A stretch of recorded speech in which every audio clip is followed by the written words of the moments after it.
One newspaper billed it as a massacre of innocents. What's amazing really about this story is how many Western presidents, prime ministers buy the Israeli line. The apparent shelling of a United Nations-run school in Jabalia, Gaza, on January the 6th, 2009. 43 people were said to have died and more than 50 were injured. The UN charged Israel with falsely claiming that its soldiers were being targeted by Hamas terrorists inside the school. The schools are well known for the Israelis. They know that they are places for the United Nations and they are hitting them. These were grave charges, but they collapsed under the weight of hard evidence. 1 month after the massacre that wasn't, a UN spokesman finally admitted that all the fatalities took place outside and not inside the school. An Israeli military investigation concluded that 12 people, and not 43, had died in the incident, 9 of them Hamas operatives. I don't think that there has ever been a time in the history of warfare when any army has made more efforts to reduce civilian casualties and deaths of innocent people than the IDF is doing today in Gaza. The massacre in Jenin.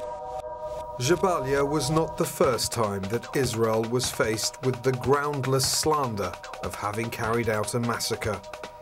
In April 2002, a fierce battle between Israeli troops and Palestinian gunmen in the West Bank town of Jenin was breathlessly judged by many media outlets as a war crime.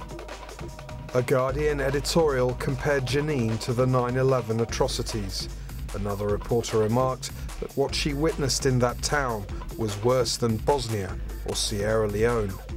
But what some dubbed Jeningrad, in a direct reference to one of the most horrendous battles of the Second World War, wasn't a massacre at all.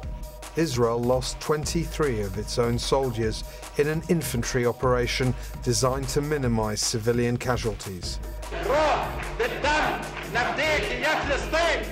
Still, Palestinian leaders spoke of 3,000 deaths.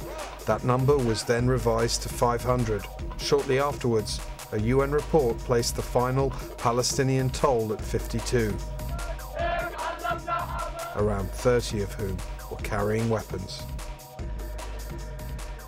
But the people of Gaza are in exactly the position that the Jews in the Warsaw Ghetto were in the early summer of 1943.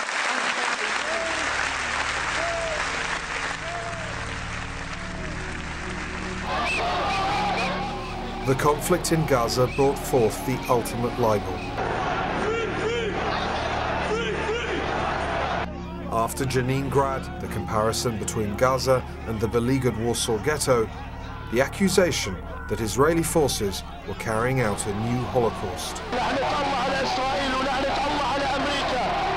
Yet the Gaza conflict was a consequence of Hamas rocket attacks against Israel and was over in a few weeks. By contrast, in Warsaw in 1940, the Nazi occupiers herded hundreds of thousands of Jews into a tiny ghetto, en route to a fate shared by 6 million Jews during the Second World War. There can be no comparison between Israel and Nazi Germany. Those who make it are engaged in an obscene distortion of history and seek to deny Israel its very right to exist.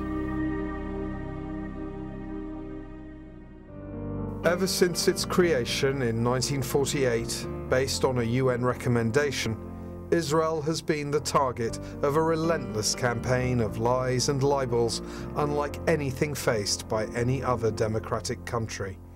Combating these scurrilous attacks is critical to the mission of AJC as we strive for a secure Israel in a peaceful Middle East. Because peace is more than the absence of war, and there can be no real peace for as long as Israel is vilified.